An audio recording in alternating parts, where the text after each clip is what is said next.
workshop. I'm going to pass this off to the director of the Blum Center, Alice O'Connor, for introductions. Hi, everybody. Thank you so much for coming. It's really fun to see everyone coming into the room, but I don't want us to get too used to being happy to seeing people on Zoom. we need to start getting together in person, but great to see everyone. Thanks so much for coming. My name is Alice O'Connor. I want to welcome you to this workshop on the housing crisis at UCSB. I am a professor of history at UCSB, and I'm the director of the Blum Center on Poverty and Inequality and Democracy. And the Blum Center is hosting tonight's forum. First, I want to tell everyone that this session is going to be recorded, that it's the second of a series of housing workshops that we are running. The first one on April 14th was about the housing crisis in California. It was a terrific discussion. It was also recorded. We will be posting this as well as all of the other sessions on our own website and various other websites. So there'll be plenty of access to them in case you need to leave early or want to tell others to check it out. So in addition to recording this session being recorded, I want to note we will definitely have plenty of time for discussion, exchange, Q&A. Some of you might want to post your questions in the chat, in which case we will read them out. But if you do want to raise your question or comment in person, there will be space for you to do that after the presentations. So as I noted, tonight's session is the second in a series. The first focused on the housing crisis in California. Tonight's is on the UCSB housing crisis and all of its manifestations, including the roots, implication, and possible solutions to the massive housing crunch that we're facing at UCSB. It's also part of a broader regional equity initiative that we are engaged in at the Blum Center in collaboration with the Fund for Santa Barbara. The community, the Central Coast Regional Equity Initiative is something that we're collaborating with the Fund for Santa Barbara on. It's a project of community engaged research, public discussion, such as this one, and collective action to address structurally rooted inequities in Santa Barbara and Ventura, and eventually in San Luis Obispo counties as well. More significantly, the idea behind this initiative is to draw on what we know and what we need to know, to organize around knowing what we need to know, and to work together toward a future of social, economic, environmental, and civic justice. I want to acknowledge too that this entire initiative and tonight's discussion begins from and recognizes that we occupy the unceded lands of the Chumash and Tatavian people, and we will be continuing to operate in solidarity and to learn from their efforts of Indigenous peoples to achieve economic and cultural freedom and recognition. Tonight's workshop features a combination of presentations and panel exchange with three deeply knowledgeable and deeply engaged people. Dick Flacks, who many of you know, and many of you know as a professor emeritus of sociology at UCSB, and a renowned scholar of social justice movements and organizing and cultural politics in the US and worldwide, really. And many of you know Dick as well as a radio host extraordinaire. But Dick is also a longtime advocate and activist for social and economic justice in Santa Barbara and on the Central Coast, especially, not exclusively, but especially in the area of housing. Dick and the Flacks family have recently initiated the Mickey Flacks Social Housing Fund in collaboration with the Fund for Santa Barbara. We're going to post the link to the website, that website in the chat. This is a fund in honor of Dick's wife and co-author, Mickey Flacks, who herself was a lifelong advocate of housing as a human right and what needs to be done in order to achieve housing as a human right. I also want to welcome Sydney Evans, who is the outreach director of the Isla Vista Tenants Union and an soon to be graduating undergraduate at UCSB, majoring in history, yay, and environmental studies, and minoring in education and labor studies. Our third panelist, presenter and host extraordinaire, co-host extraordinaire, is Isaac Hale. Isaac is the Blum Center's Equity Research Postdoctoral Scholar, and he is soon to be an assistant professor of politics at Occidental College. Isaac never tires of hearing that, by the way. So you can always introduce Isaac that way. Soon to be assistant professor of politics. I also want to note Isaac has done a fantastic job in organizing these workshops and working with us on the Central Coast Regional Equity Initiative.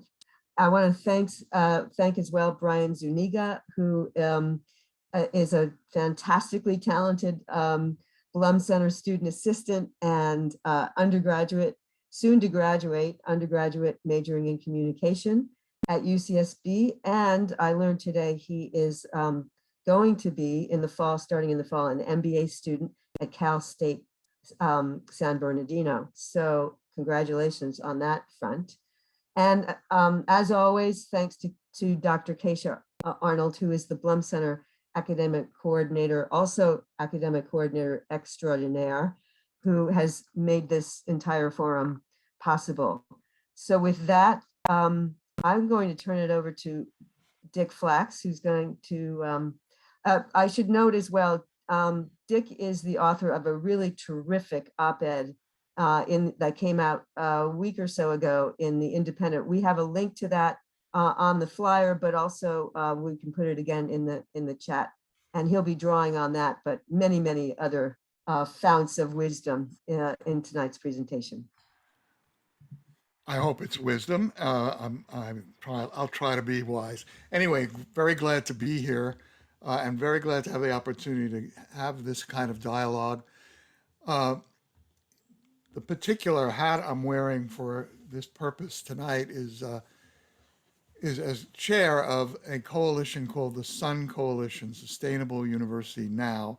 Several organizations, including the League of Women Voters and SB Can and Citizens Planning Association, got together when UCSB announced and began to advocate for its new long-range development plan in around 2008. This group of organizations and others decided to really try to scrutinize that draft LRDP, long-range development plan, because the purpose of the plan was to announce the intention of having an increased enrollment at UCSB. UCSB traditionally, as a result of previous community engagement with UCSB, had an enrollment cap of 20,000. The new plan was for enrollment growth to 25,000 on a very gradual basis, 1% a year, ending in 2025 with 25,000. What was striking about the plan in draft form was the detailed mitigations that UCSB already was announcing or advocating to mitigate the impacts of its growth. The thing that caught my attention most particularly, me and the SB Can interest, was the housing plan that was embodied even in the original draft. UCSB recognized from the beginning the need to provide enough housing on campus for the entire increase in the student body. In other words, 5,000 student should be able to be accommodated on campus more than was present at the time, 10, 12 years ago. And secondly, it recognized that there'd be a big growth in faculty and staff. And the plan was that that increment should also be housed. And that they estimated was about 1,840 units of essentially family housing, workforce housing, to be on campus property basically in the perimeters of Isla Vista. Well, we were quite excited about this plan. I was, as a now 50-year plus member of the faculty at UCSB, I was kind of proud that the UCSB was finally taking on, not only saying they had a responsibility, but really beginning to concretize that in terms of these kinds of plans. We didn't agree with all the plans completely, and we entered into a negotiation that lasted a couple of years with the encouragement of Chancellor Yang, encouraging the planning staff and the people involved in the development of the campus to negotiate with our team on all kinds of things. This had to do with water use, energy use, sustainability kinds of issues, the natural habitat of the camp. All the impacts were in the LRDP or in the EIR, and we went over these in great detail over a period of a couple of years. And we ended up with a legal agreement that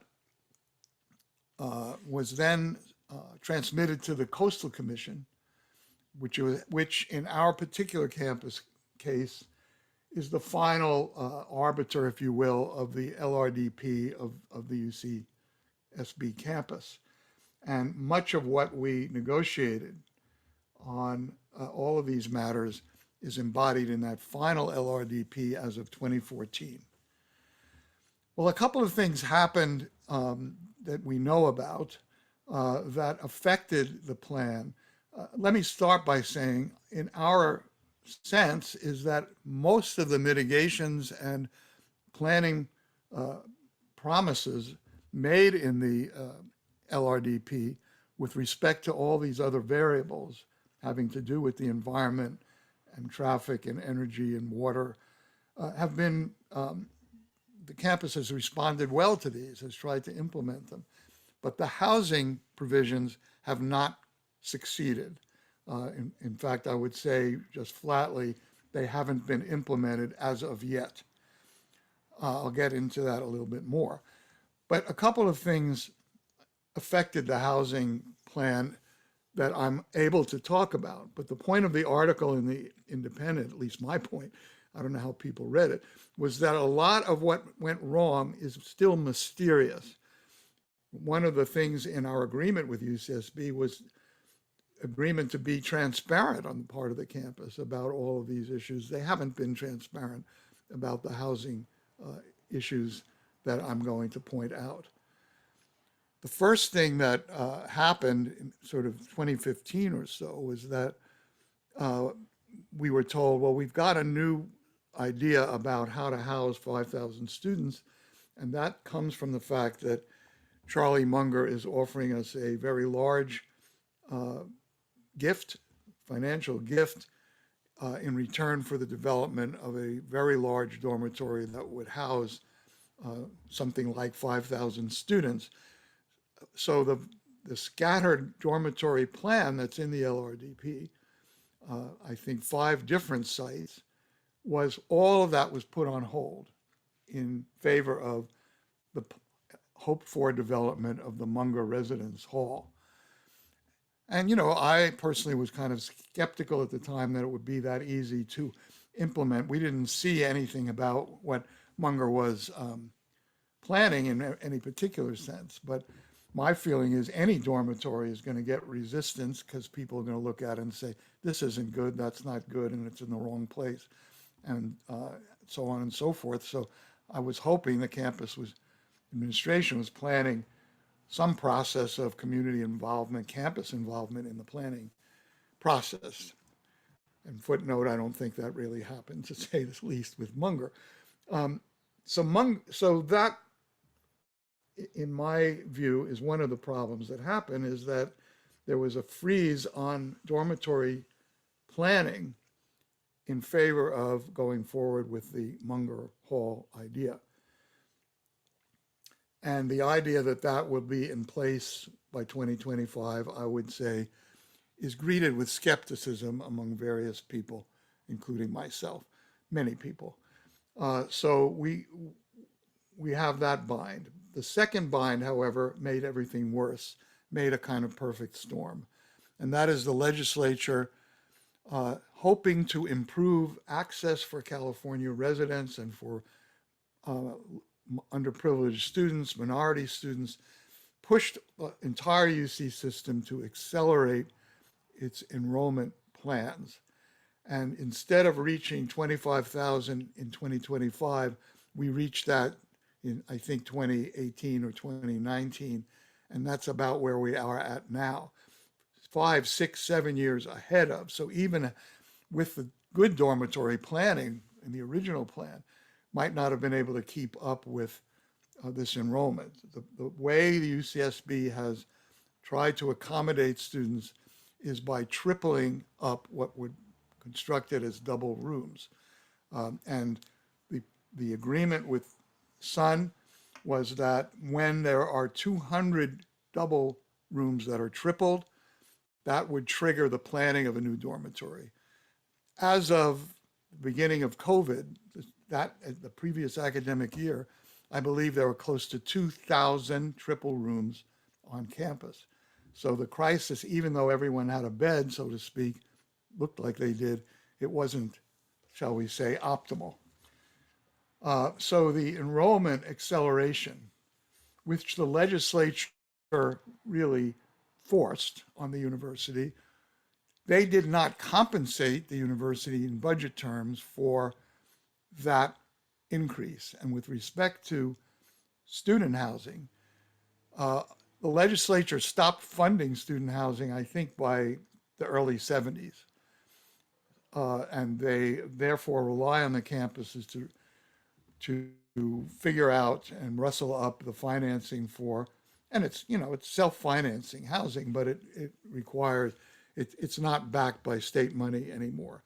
And in the article, I point out this is a very good example of the privatization trend in higher education, public higher education, that I think today we can say has failed to really meet the needs, and just with respect to dormitories.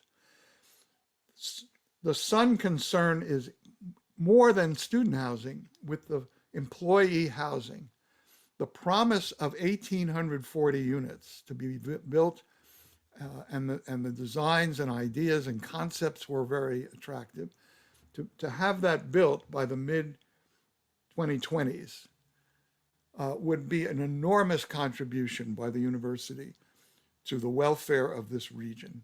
It would have a significant meaning for the housing crisis. It's the largest, historical, largest employee housing, workforce housing project ever built in this area, if it were to be built. And it's below market housing. This is very crucial to understand.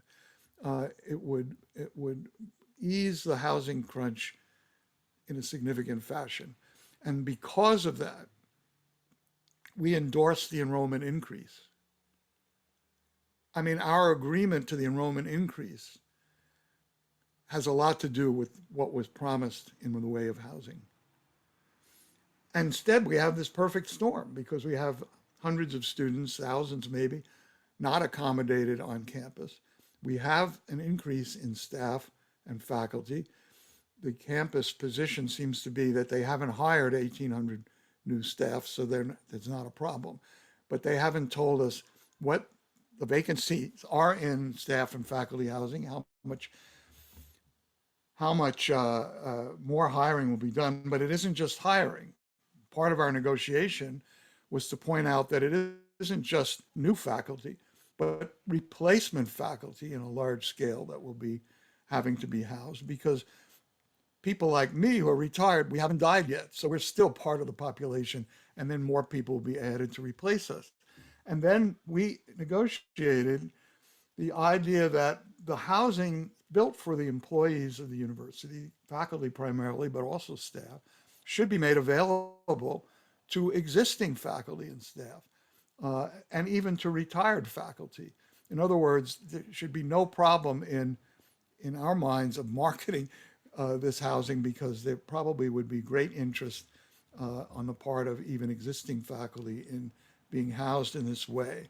The environmental value of having 1,840 families living within a mile of the campus, rather than commuting 30, 40, 50 miles to this place, that was a big, important value in this whole matter.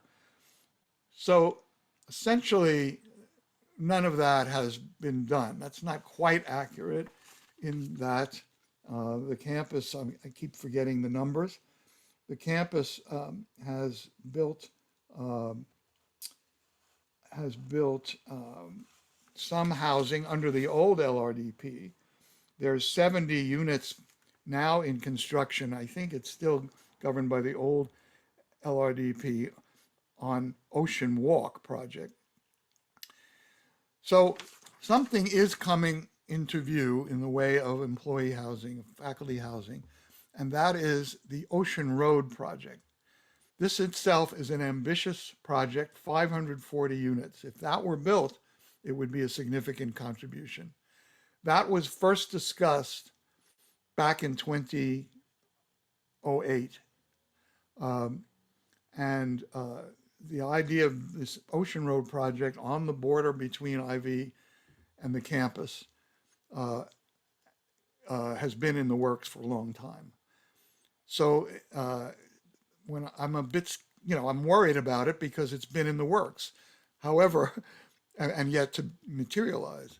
But we're told that the administration's going to the regions in May with some part of the Ocean Road project to be put before the regions. I'm not sure what it is they're going to present. Maybe it's a business plan, because the requirement they have set, and I'm not sure who the they is, that's one of the mysteries, but there is a requirement built into Ocean Road that it be done as in partnership with a private developer.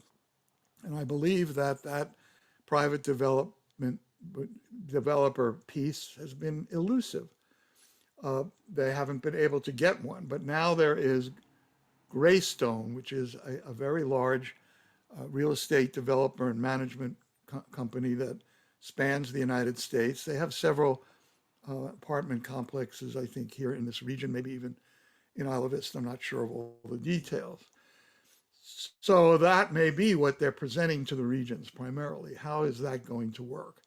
And that's a very important issue, and I wanted to make this point here today. It has to be below market housing to be meaningful, but how much below market? How affordable will it be? Does a private developer's presence in the, they will build it, the private developer, they will finance it, and they will manage it according to the plan, as I understand it. How does that then guarantee below market housing? And below market could be $5 below or 5,000. In other words, what is the actual aim of, and how will it work? There are different ways that the university can subsidize that housing in such a way that the costs to the, and it's both purchased homes like condo type homes and rental units. One of the problems with it is timing. It's a 540 unit project, but only half of it will be built before 2025, I think, because the other half depends on moving the student health service in order to establish the full project. Again, we are having a delay. This should have been started some years ago, didn't get started, hasn't been started, and it's a mystery to me why it hasn't been. I would say, and I know there's some people from administration right here, a forthcoming, honest discussion with us or with the community and with the campus about the difficulties of reaching these goals would have been a far better proceeding than what I think has been a very untransparent process. So it's very disappointing, one says, me at nearing the end of my days, that this hasn't been fulfilled, because I think it was a great plan. It's still a great plan and a great contribution to the region if it could ever be fulfilled. I think the legislature bears some responsibility for this. There's a tendency, faculty are very prone to it, to immediately blame the university, the administration, the regents, the chancellor, the president for these shortcomings. And I'm sure that leadership within the institution is an important problem here. But the legislature needs to step up.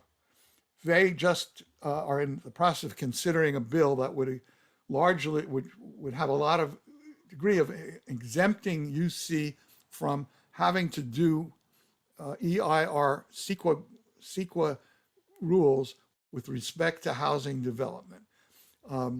This is because the argument among developer people and in the legislature is developers need incentives that the CEQA process destroys to build affordable housing. And that is not the story here. The idea is that NIMBYs in the community are blocking university housing by using CEQA. Here, we are the environmental groups and we advocate the housing. We're the ones pushing for the housing. It isn't a question of CEQA blocking it. CEQA's been a great tool for everybody, campus and community, for doing good planning here. That's my view of it. Meanwhile, the legislature has a bill before it for a $5 billion housing revolving fund for higher education. That would be a real contribution if that were passed. That's real money. And it's a revolving fund. It means it actually would be the key to financing housing, and not just student housing, faculty housing, and not just at UC, but in the state universities. That bill needs to pass. Is it going to pass? Depends on us. I don't think the legislature is going to be overwhelmingly supportive of the university getting into a publicly financed housing development. It looks like the developers want a real piece of UC action with respect to housing. Anyway, I'm preaching because I want to. I think people need to hear these messages. Let me finally say, there are housing issues on campus not under the framework of Sun's concerns that I'm also concerned with as a member of the community. And these have to do with the fact that even the university subsidies for mortgages are not adequate, apparently, for a lot of number of junior faculty who don't have the resources to even get into this market, even when there are subsidies. There's a demand growing for the university to help with rental payments, which is probably a new idea for the UC system, to actually subsidize rents. There's a way for them to do this, and I'd like to put it on the table, and that is for the university to aid the development of faculty or employee co-op housing by obtaining existing housing, at least initially, apartment buildings, rental properties, either by buying it or by managing it, taking over the management, and enabling groups of staff, graduate students too, to share in the management of housing. That gives them some ownership benefits, the members of the co-op, and it's possibly a way the university could subsidize rents, not by giving it to landlords, but by creating such a housing entity. Housing co-ops were a dream of my wife, Mickey. She wanted to hope that this would happen in Santa Barbara. We both grew up in co-op housing in New York. We know it can work, for affordability and for democracy. So maybe that's another path the university could start discussing. So let me stop there, and I hope I've left enough time for everybody else. Thank you so much, Dick. And I first of all, I appreciate you really touched on what we wanted to get to today in terms of the origins of how we got here, the choices that moved us in this direction, the ill-advised choices, but also in pointing to solutions. And since you brought up cooperative housing, I do want to point out to people that the Blum Center is sponsoring a cooperative economics grant call for proposals for mostly for undergraduate and graduate research, but also for faculty research that employs undergraduates, to conduct research.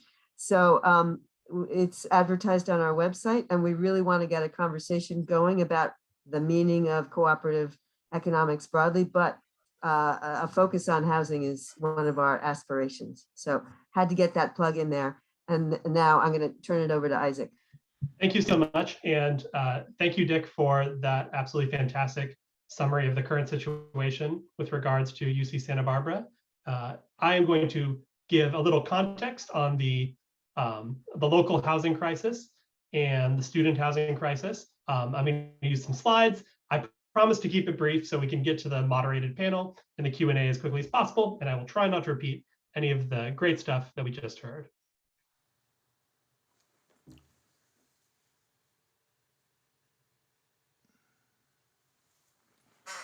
Excellent. And Dick, would you mind muting just for this portion? Thank you.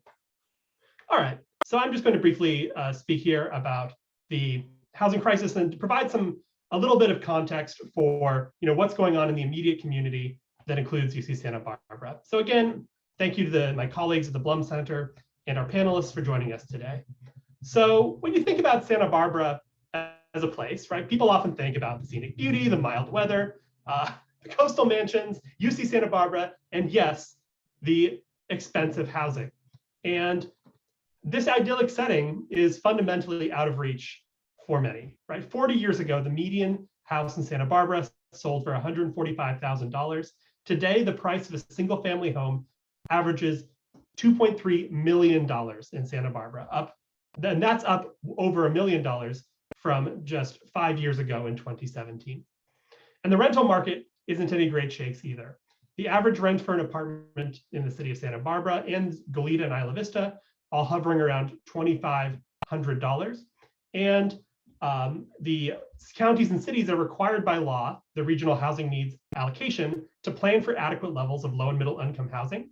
The city of Santa Barbara from 2015 to 23 is required to plan for 4,100 units.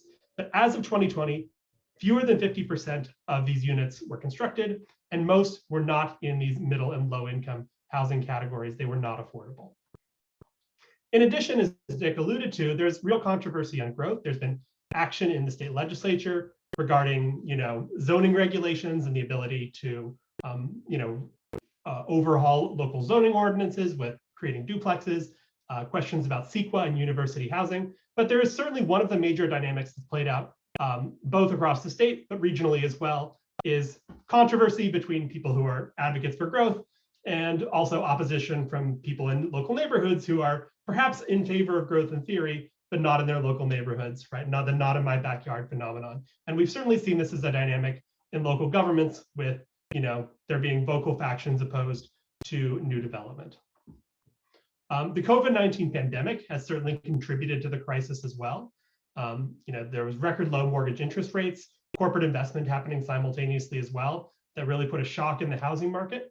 And again, once there was reopening in the context of this housing shock, there's a huge uptick in demand for workers in the region, but not a housing supply. And the reopening of the university is going on at the same time.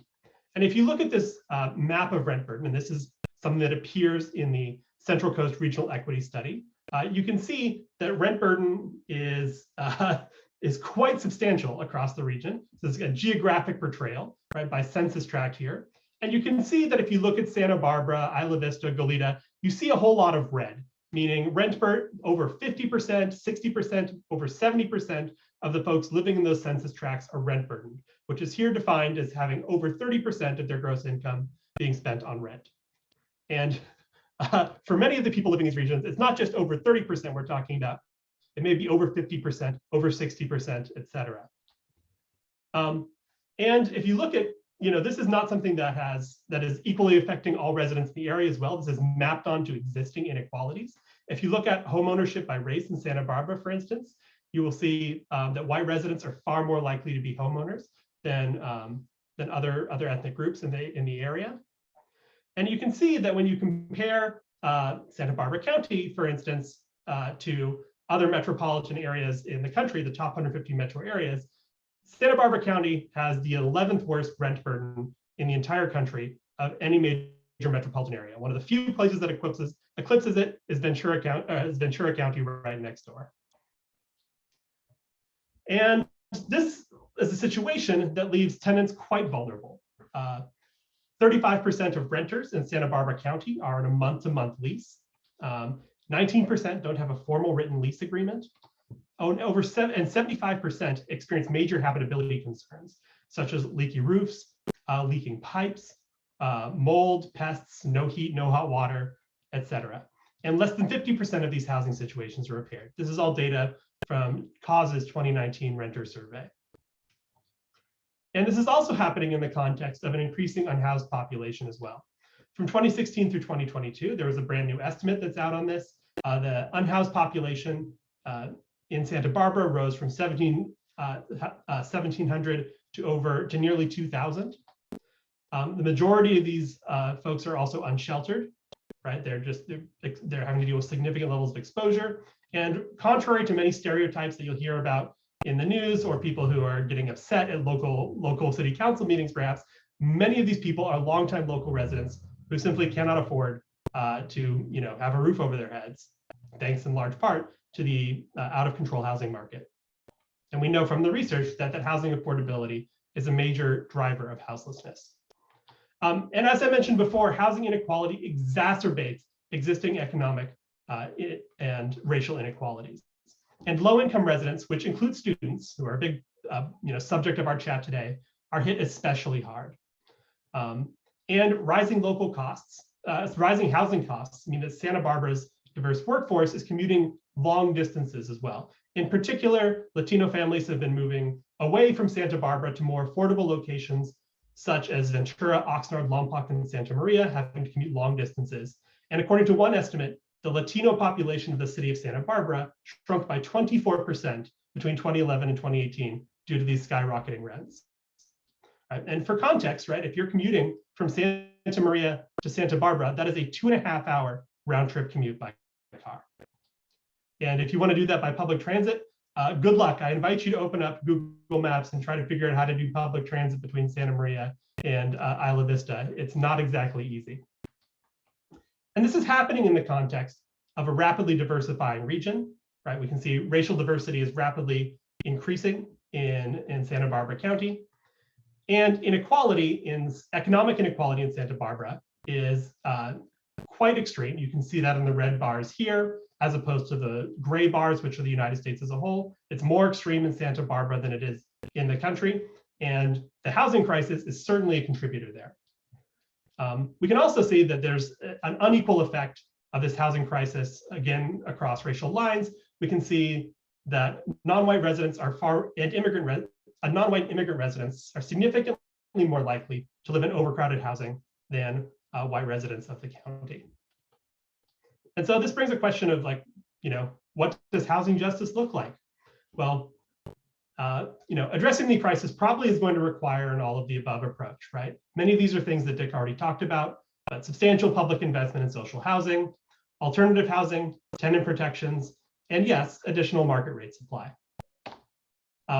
For more information on the housing crisis regionally, so in Ventura and Santa Barbara counties, we encourage you to read the Central Coast Regional Equity Study, and that can be found at www.centralcoastequity.org. You can find the whole study there, as well as a condensed executive summary for those of you who are not interested in reading a 100-page document, as much as I love those long documents.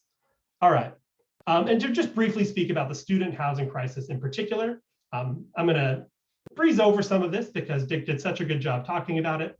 But housing is the largest cost of attending college. It affects student loan debt. It affects students after they graduate.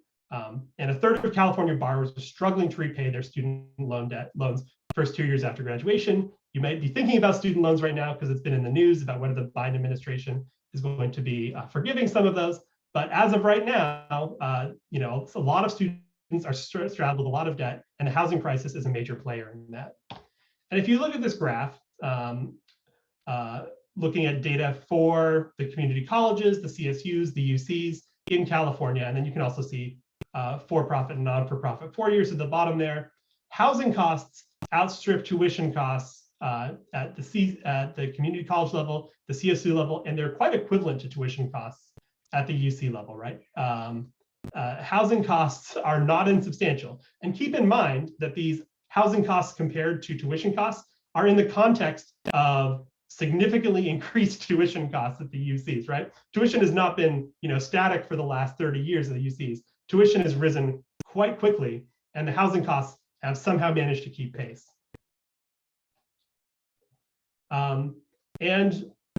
You know, this is also coming in the context of, you know, a rapidly transforming region, right? When UCSB was incorporated into the UC system in 1944, it was intended to be like a liberal arts student with an enrollment ceiling of 2,500 students, but that got changed quite rapidly in the 1960s.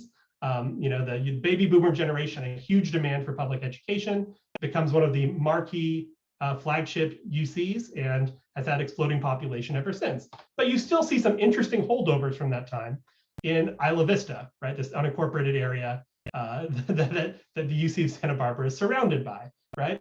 There's substantial zoning restrictions that limit most buildings to 2 stories. You have a lot of poorly upkept mid-20th century construction, and average rent is extremely high, about $2,000 per month for a 1-bed, 1-bath, and that is simply not affordable for most college students.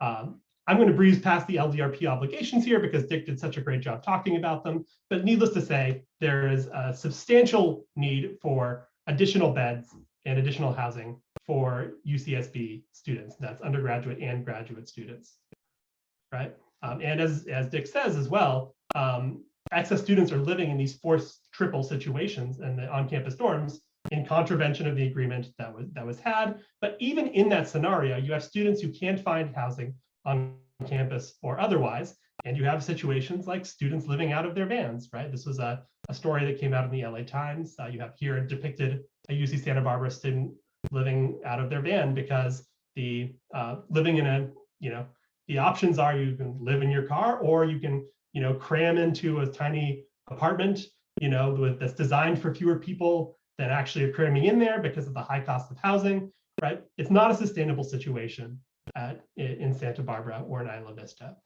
And this brings us to the principle which we share in the regional equity study when talking about the housing crisis.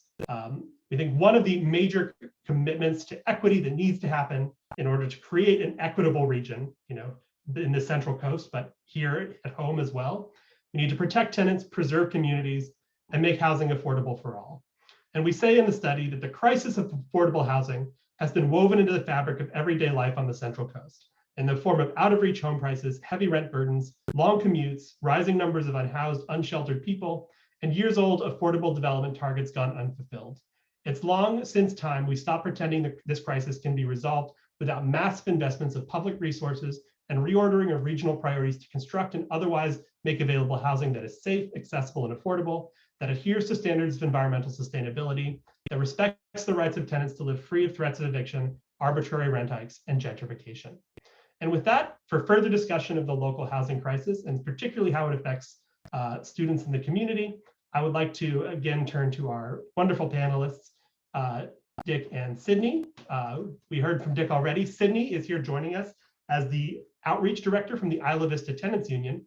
And I would like to start by asking Sydney if she could talk a little bit about what it is the Isla Vista Tenants Union does and what her position there is. Hello, thank you, Isaac. I'm very happy to be here today, speaking to all of you. And to begin with, the Isla Vista Tenants Union is an AS organization. It's part of Associated Students, which is the student government of UCSB. And it's funded through student fees that are locked into everybody who attends the university. And we have a partnership with the LRC, the Legal Resource Center at UCSB, to provide legal education and services, well, less so services, but connection to services for tenants who are experiencing landlord abuses or even roommate problems, or just to generally educate residents of IB about their rights and to just promote community among tenants. One of the projects that we recently started was tenant associations for 23 of the largest leasing property companies and landlords in IB. And so for those of you who are joining us and are tenants of IB, I recommend that you check out the projects that Isla Vista Tenant Union will be working on this quarter and into the future, because I really do believe that tenant organizing and unionization is a really crucial component to building community that can eventually lead to housing justice. Thank you very much. And again, I'm delighted to have both of you here as panelists today. We're going to have a moderated panel discussion here for probably about 20, 25 minutes or so, and then we will have a Q&A at the end. So never fear, we will get to your questions. All right, I have a question that I'd like to pitch to both of you to start. Maybe Sydney, you can go first, and then Dick, you can chime in. This is the question I also started at the start of the panel on workshop 1. What does housing justice look like? And is there a good benchmark for knowing when we've gotten there? Sure. Yeah, I could start with this question. In my opinion, housing justice takes two important forms, and the first of them is to maintain the existence of affordable housing units and programs that ensure that people have access to affordable housing. And then the second form is to construct and expand buildings and programs that enable people to live in walkable, safe communities with affordable housing and services such as healthcare, education, job opportunities, childcare, medical care, and other infrastructure that's necessary to combat the nationwide housing and homelessness crisis that we're seeing. And both of these forms, it's crucial that they include tenants on all levels of planning and policy making. Yeah, I think that's a very good capsule summary, and I like the thing you said just now about tenant participation. It's not just a matter of cost of economics, it's a matter of empowerment. In this country, when people think about housing and empowerment, they think owning a home as an individual is the ideal, it's the model of what empowerment might mean. And I'm a homeowner, so I have nothing against this per se, but I think a broader, more just vision is one of community empowerment over the total environment as well as the individual conditions of living. I think sometimes of Sweden, where I'm not sure how well they've been able to maintain this, but you use the word benchmark, so I'll get a little quantitative. I think in Sweden, you had everyone had the right to housing at no more than 20% of their income. And that means that housing was built with social subsidy as a matter of course.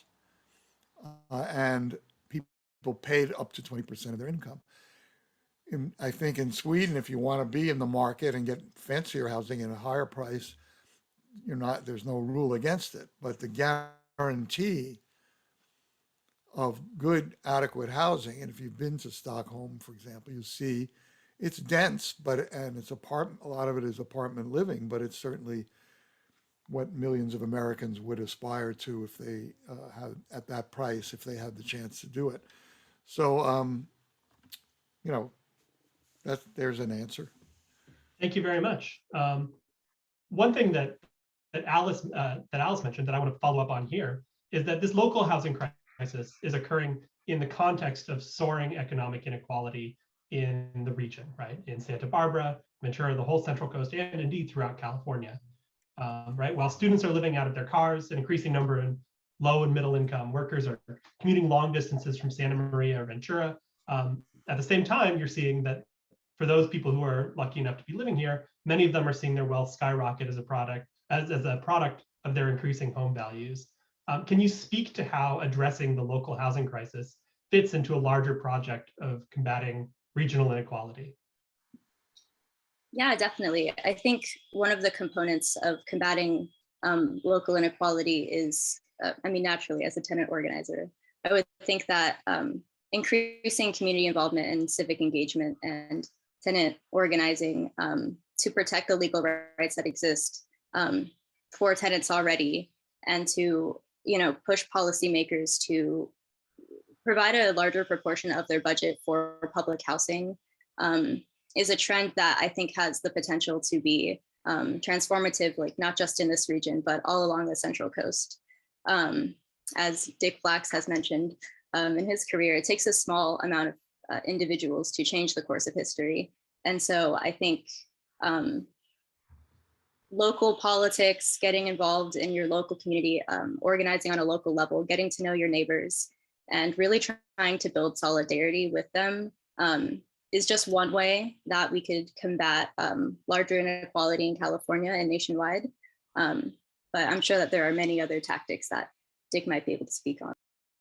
Well, I would focus pretty concretely right now in the city of Santa Barbara cause, which represents working class minority community in the city, is pushing for what they call a rent stabilization law, which really is a word for rent control. But it's good that they use the word stabilization, because the focus is not just on simply on the cost of rent, but the way in which working class people in the town, minority people in the town, are being displaced and unable to live in the city, even if they've had long histories and family histories of doing so, because of skyrocketing rents. And there was a debate at the city council last week that struck me, because a member of this university community, Dr. Rupert, he pointed out the faults of rent control, and one of which is that it prevents or alleviates it enables people to live for a long time in their community. And he said, that's bad. We want people to, fresh blood to come into communities. I don't know what he's talking about. What it comes across as, we want a society in which everyone is forced to be mobile, unable to have roots, everyone who's a worker and is at the disposal of the market economy, which is a failed vision. It's not even debatable in my mind. It's not a vision that any country in the world can survive with. And yet an argument's being made that way. So, I don't think rent control is the answer to the problem, but the idea of stabilizing working class and minority communities is crucial, because, as was mentioned earlier, we now have a corporate invasion of the rental housing market in a way that will increase displacement, because these corporate entities are interested in maximizing profit from their investment. So we've got to figure out how to counter that in a major way. It's going to be a struggle, and it's a struggle. We have a super majority in the legislature of Democrats. The Democratic Party has the mission statement of representing working people. But unfortunately, the real estate lobbies are powerful within the Democratic Party. They're not just Republican. And that is part of, I think, the political stalemate that we're facing now. I'm being very concrete politically rather than talking like I should as an academic about the general theory of justice and equality, because I think these are battles we have to be facing right now. How do we build a counterforce in our state politics? The most progressive state in the country needs that counterforce, because corporate influences are very sophisticated and very strong on the very issues we're talking about right here. And renters very underrepresented in decision-making positions. All right, thank you very much. I have a question that I want to direct to Sydney next. Sydney, from a student perspective, what are the top housing priorities that need to be addressed? Like, what are the most urgent crises, and what is from the perspective of students and IVTU are things that should be addressed right away? Well, I think it should be mentioned first off that Isla Vista, according to the most recent census data, has a poverty rate of 70.6%, which means that a lot of residents, as you mentioned, are very, very rent burdened. So of course, the amount of affordable housing units, very low, low income housing units, I should say. And so it's just really not sustainable to expect that students who don't have high incomes are to be expected to pay these rents without taking out loans and, depending on other forms of support from their families, things that a lot of students don't have. So, I can personally say that I have friends who lived in hotels over this past year. I have friends that are homeless. I have friends that are living in their cars, people who are just sort of transient, moving through wherever they can find a couch to sleep on.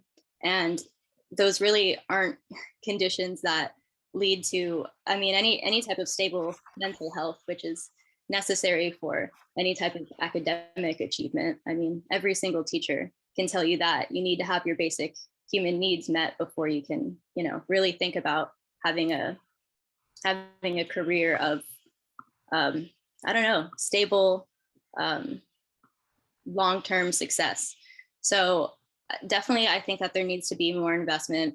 From UCSB, of course, but also from local, federal, and state government to try to intervene and change these conditions. Because, the fact that we have had hundreds of more homeless people in Isla Vista since 2019, since the start of the pandemic, tells us that we are not really trending in a positive direction.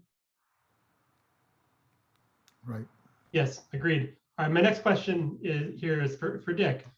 So I think something that came up in your discussion is that there's kind of an inherent tension in the struggles around housing in the UC system, right? The UC's mission is clearly to provide a first-class education for California residents. But as you mentioned, there's this push, including among social justice advocates, to increase enrollment in the UCs at the same time as tuition soars, housing costs increase, right? University-built housing lags behind, this new enrollment. And this is also happening in a context where the state of California's population has doubled since 1965, but there's only been one new UC campus in that time, UC Merced. And so I'm just kind of curious, when we're thinking about, both the, the mission of the UC, but also the need to, make sure that people, can afford to live and be housed near where they're going to school, and that that there's housing justice in these communities. What does the University of California system need to do, and the state of California by extension, to both live up to its mission and advance housing justice for students, faculty, staff, and the surrounding community? Well, what is being ignored in the current discussion, including in your question, is we do have this so-called master plan for higher education, a triple-tiered system of higher education. The applications to the UC campuses are skyrocketing, and that's in one way a good thing, because it is true that large parts of our state population who have been severely underrepresented in the UC campuses, that demography is changing. But the the community colleges are losing enrollment at the same time. There's something totally out of whack here. There should be a way of seeing a master plan resuscitation and renovation that does actually fulfill the alleged purpose of the master plan, which every person in California who wants higher education will have access to it through these tiers and be able to advance from a 2-year community college to a 4-year college and be able to afford it as well as get the education they need. And that can be done with an adequate investment in all of those tiers and with maybe a change in culture. I mean, I do think the UC ought to be devoting itself to changing the culture about life chances. Is it really the case that if you can't get into Berkeley, you're going to end up working at McDonald's for the rest of your life? Is that the case? I do believe there are families who believe that about the UC system, let alone the tragedy of not getting into a UC campus. I would say it's not a question of building more UC campuses so much as making sure we have highest quality and opportunity at every tier of higher education. And I think it's doable. I mean, given the fact that there's vacancies, in the lower tiers, including at Santa Barbara City College, has lost, I think, 25% of its enrollment over the past decade. All right, thank you for that answer. Turning from the state side to the local politics side, something I wanted to ask about is that something that really came up in your talk, Dick, was that a major part of the housing crisis here for UC Santa Barbara is the university's so far failure to construct the additional housing to match the increased enrollment. I think something that's important to talk about here as well is that in the context of these skyrocketing rents and skyrocketing home prices that are happening regionally that are affecting students, that a lot of construction is really lagging behind in these communities as well. Places like Goleta or Santa Barbara, as I discussed a little bit in my presentation, they're not meeting their obligations under state requirements in terms of building housing, especially in terms of building low and middle income housing. And so I wanted to ask, this is a question for both of you, but what's the responsibility of local governments in addressing the housing crisis? And then what form should that take? More social housing spending, more market rate construction with affordable units, all of the above. What do you see as the role of local government here? Well, let me be very concrete about City of Santa Barbara. There's a lot of activism now building around this very question that you're asking. And it isn't, we have, for example, in the city of Santa Barbara and in the county, 2 housing authorities. These are entities created with federal initiative that are among the most creative housing authorities in America. They're right here in this county. I think they would build more housing, affordable housing, beautiful housing, to the extent that they have the resources. And those resources can't come out of local budgets. That's not the place they can come from. It's not I mean, I see this comment from Gail on the chat. It isn't local government. It's state and federal support that is needed. I think probably, just like Bernie says, we're the only industrial country without a real national health insurance program that can cover everybody. We're also the only country with no social housing program really on a national level, other than housing vouchers, which essentially subsidize landlords who are willing to take low-income tenants. And though that is so underfunded, we have thousands of people in this county who are eligible for Section 8 vouchers, who are on waiting lists for years for that. So just that, if that were funded, at least it would be some path. But it is possible to imagine a bond issue for the county or for this region that would begin to provide a revenue stream for affordable housing. There's a very concrete proposal before City Council to channel the hotel tax, the so-called bed tax funding that the city gets toward a revenue stream for the city housing authority. That in itself would make a difference in what you are referring to. So that, to me, the big issue is finding the sufficient capital, the sufficient financial basis other than private investment to, because that will not fund affordable housing. To provide creative people, planners and architects and people who want to work for nonprofit to create housing that is actually needed. And you know, your chart talks about 2023. The city is now imposed with RENA numbers. We have to plan for 8,000 units just within the city limits. So there are other factors. It would be very good if vacant land was available, and there is vacant land. The League of Women Voters is exploring just within the city of Santa Barbara, where are there potential sites for housing, with the purpose of trying to designate these for affordable housing for low and middle income people. I'm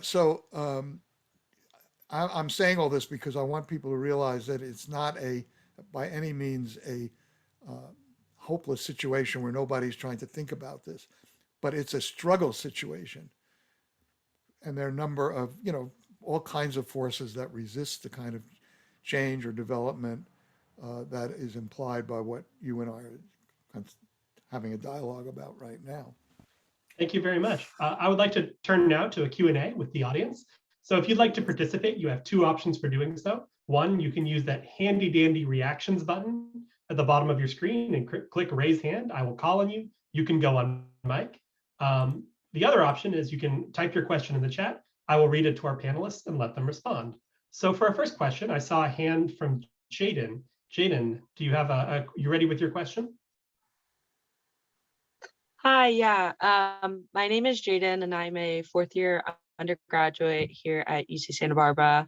And I'm actually participating in the wonderful research opportunity that the Blum Center is launching again for its second year. I was a part of the pilot cohort of the Cooperative Economics Initiative grant. And my research actually has to do with community land trusts. And I loved, Dick, when you were talking about cooperative housing. And I know we do have some examples of cooperative housing here in Isla Vista, but I was wondering if, and this is an open question to anyone who knows anything about this, whether you're from administration, staff, or other advocacy groups, organization groups, what would be kind of the process you think for establishing a community land trust here, like giving land to the university to hold in trust so that it doesn't go to private investors and get put on the speculative real estate market?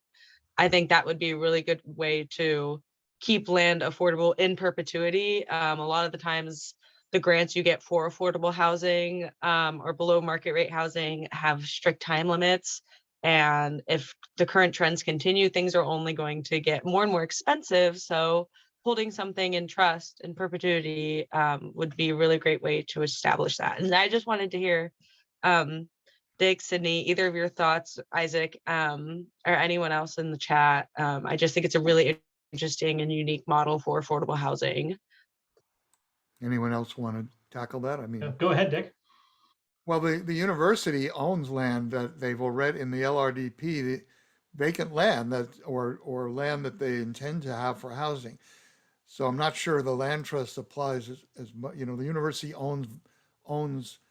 In fact, Charles Munger has given a recent big coastal land gift to the university up the coast. What the purposes of that eventually will be, I have no idea. But the idea is absolutely right. We have land trusts to protect open space that are very successful in this community. Well, we need a land trust for housing, and it's feasible. It's being done in other places. It can be done by nonprofits as well as by government entities, but it needs organizations. People have to get together and really commit themselves the same way with co-op housing.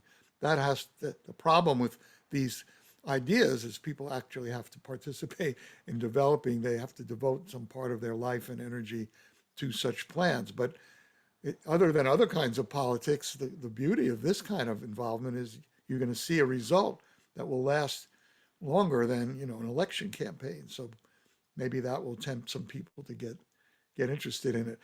By the way, just tell you that Senator Bennett, who continues, Assemblyman Bennett, he's going to not be our representative after the next election, but he's very interested in supporting land trust legislation in the legislature. And if you contact his office, you might be able to find out what he's doing on that. There may be other people in the community I'm not aware of who are discussing land trust of the kind that Jaden that you're advocating, but yes, go for it, do it. All right, thank you. We have a question here from the chat by Gail Osharenko, who asks, the focus of the discussion dealing with the solution so far is focused on government institutions like legislature. I'd like to hear what, if anything, UCSB is doing in its vast development office to solicit giving for providing housing for students, faculty, and staff, other than from Charles Munger. Also, what are our leaders in nonprofits such as Santa Barbara Foundation doing to build a serious housing and loan trust fund with or without public partnership? I'll jump in there too, with somewhat different twist than what Gail's asking. There's an organization in the community, in the region, called the Coastal Housing Coalition. And every year, for a number of years, they've had conferences, annual conferences. And what is that coalition? It's the major employers in the region are members of it, including UCSB. And every year there are creative voices, architects and others, who have panels on the need for employers to sponsor employee housing and develop it. And every year employers will get or staff members and say, we need to do it. We're having trouble recruiting people to be able to work here because the housing costs are so high. And yet, I haven't seen any consequence of that in the recent decade, at least, except UCSB plan. So I think that's another part of the mystery that I'm trying to learn about. What's the reason? That's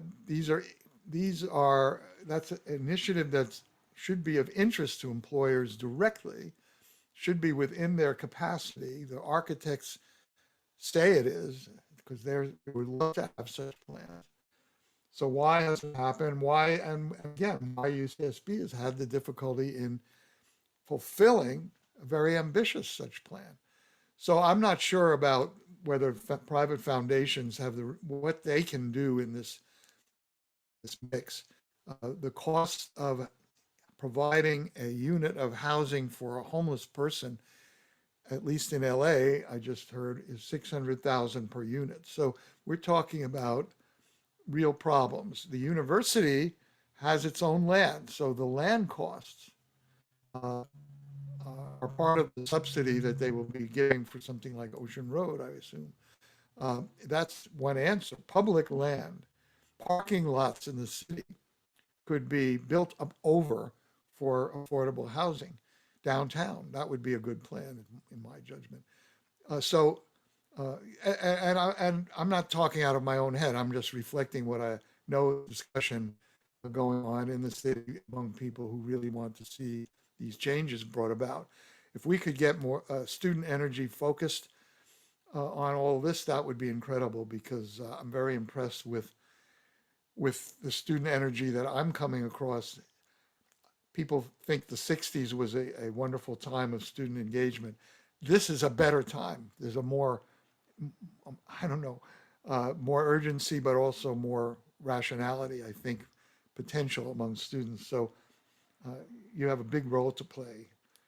That's what faculty member told me when I was your age, so I'll say it back to you. Big role to play. Does that help, Gail? I don't know.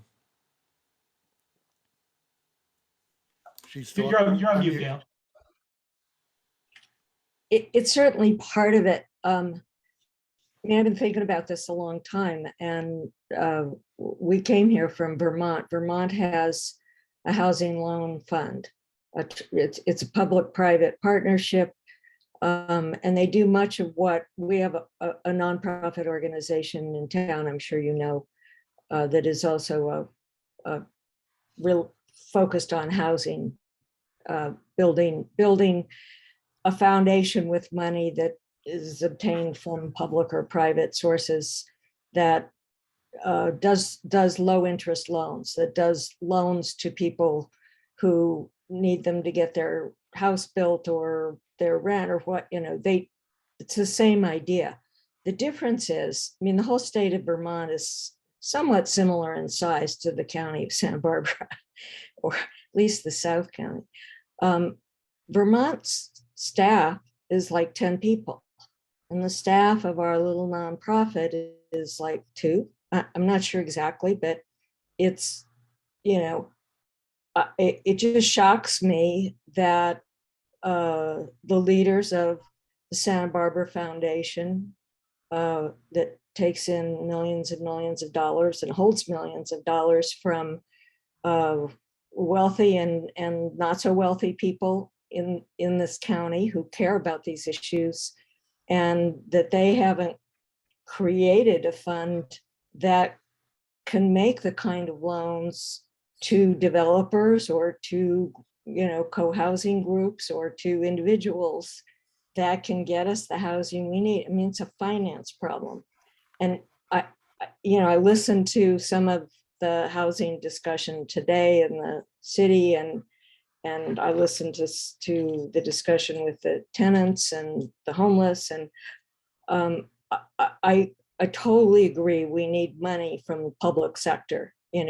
I would be all for charging higher property taxes on people who are not residents here. If you're a non-resident of California and you have a second home or a third or fourth home, yeah, you can pay more. And that's what we do in Vermont. But using the tax on hotel beds and using that to go to the housing authority to build low-income and moderate income workforce housing. I mean, there's a lot of ideas out there, but don't forget the private sector. We are in a very wealthy community, and those of us who live here are well aware that there are many jobs, that they're worker wanted all over town. And if it's a worker's market, which it is now, and you can't live here, you're going to take a job close to home instead of having to put gas in the tank, instead of having to spend hours on the road. So we need to ask the private people to organize some kind of funding mechanism that we can ask people, would you put some money into our loan fund, knowing that instead of getting market rate return, you're going to get less than market rate return, but you're going to get a huge return in terms of what it does for your community. I think people will give.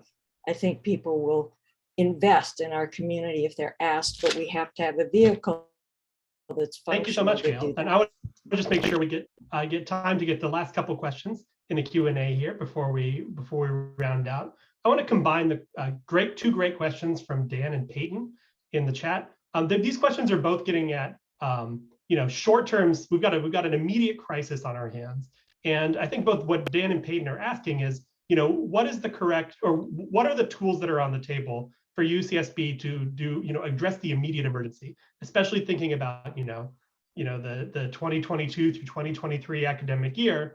What can the university do to, not have a repeat of this year's crisis again? Dan mentions the possibility of, reinstating the hotel program for students who couldn't find housing. Peyton asks whether there's a need to temporarily lower enrollment. What do you guys think about, emergency short-term solutions for the upcoming academic year? And maybe Sydney, you can go first here. Yeah, sure. I think to begin with, one of UCSB's biggest justifications for providing hotel contracts in the first place was that units in IV weren't at max capacity due to, I guess, lowered rents due to the pandemic, while all instruction was online. So yeah, one of their justifications for the hotel vouchers was that, people weren't filling up the units as they used to. So theoretically, we should see a smaller proportion of students who need housing vouchers this year. As far as I have heard, and I could be wrong, I could definitely be wrong, but I don't believe that there are plans to reinstate the hotel program. I would imagine that if it comes to a situation where there are hundreds of people applying for housing contracts, that UCSB is just simply unable to fulfill through on-campus or off-campus dorms or apartments, that they would be reinstated. But time will certainly tell. And then I think to kind of speak very briefly on the overcrowding question. Yeah, like it's difficult for me and a lot of other students to see it as an issue of there are just too many people. Obviously, one of the goals of this university and most public institutions is to increase accessibility of education. And that does mean increasing the amount of people who go to the schools and are exposed to the ideas and the curriculum that they can get there. So I'm pretty hesitant to say that one of the solutions to the housing crisis is to enroll less students. But of course, there is the material reality that there are more people that want homes compared to homes that are available and affordable for those people. So it's a really complicated situation, but I'm personally hesitant to say that we just need to decrease the population in pretty much any context, but this one as well. Thank you, Dick. The university has a 25,000 enrollment cap, and possibly now they're not even, I'm willing to bet, I don't know this for a fact, that the next year's class will be maybe under that, because I think they've been trying to really adjust their models so that they don't over enroll for the very reasons that we're talking about. You know, I agree very much with what Sydney just said, that we want a diverse, we want a student body that is diverse, not only culturally and ethnically, but in class background as well.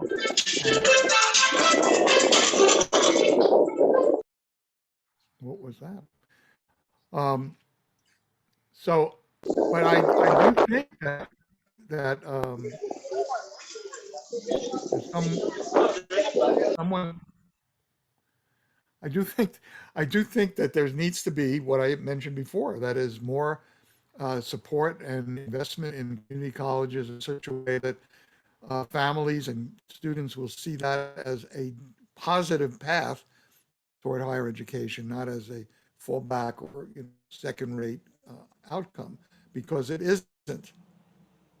In other words, even now, going to a community college and taking the right courses that prepare you, if you want to go to UC, is certainly possible in a number of the campus schools, certainly at City College here, and some of the educational experience may be as well. So it seems to me a more comprehensive view of what the higher education experience is might be helpful in balancing these enrollment pressures.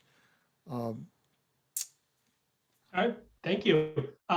We're coming up against the end of our time here, so I want to give both of our esteemed panelists a chance to make a brief, closing comment, their final thoughts. So Sydney, if you would like to start. Thank you again for having me. It's been honestly an honor to be in conversation with Professor Dick Flacks and to be here with the Blum Center. Yeah, I would say if you are a student of UCSB and you are not aware of the things that Isla Vista Tenants Unit does, I definitely encourage you to get involved. Our office is at the Pardall Center. Please join one of our tenant associations if you are leasing from one of the conglomerates in Isla Vista. And yeah, I think that's just. I'm very grateful for the chance to talk about all these things in this context. And thanks to Alice and Isaac and to Sydney for all the work you're doing, and to the other staff people from the Blum Center who put all this together. It's great. And what I hope is that the Blum Center is a center where inquiry can be developed along some of the issues that we've been raising. And I keep framing this as a set of mysteries. What is the problem of actually implementing the kinds of plans that an institution like this made in actually delivering this kind of housing? what are the positive and negative features of these public-private partnerships and the use of private funding. We have a billionaire who seems to have dictated a design that is an object of, shall we say, derision around the planet. How did that happen? Why would that happen? How can that be overcome or mitigated? What is because the issue of privatization of higher education and throughout the society is a very pressing issue. And it relates to the same kind of issue as the corporate takeover of what we imagine to be small landlords interacting with tenants on a human level, or is it equity funds maximizing profits out of the desperate housing needs of people who have to rent from them? So those are questions for research, actually, and the community will benefit if people on campus can engage in inquiry about all of those things. And I'm really hoping for leadership, not only at this campus, but system-wide, in finding a much more imaginative path toward housing. It looks like the university is going to be in the housing business. How can it be in the housing business on a scale and with a creativity and with good outcomes? I think there are ways to imagine that, but they have to be more comprehensive than what we have here. So those are sort of questions that I hope we can keep inquiring about.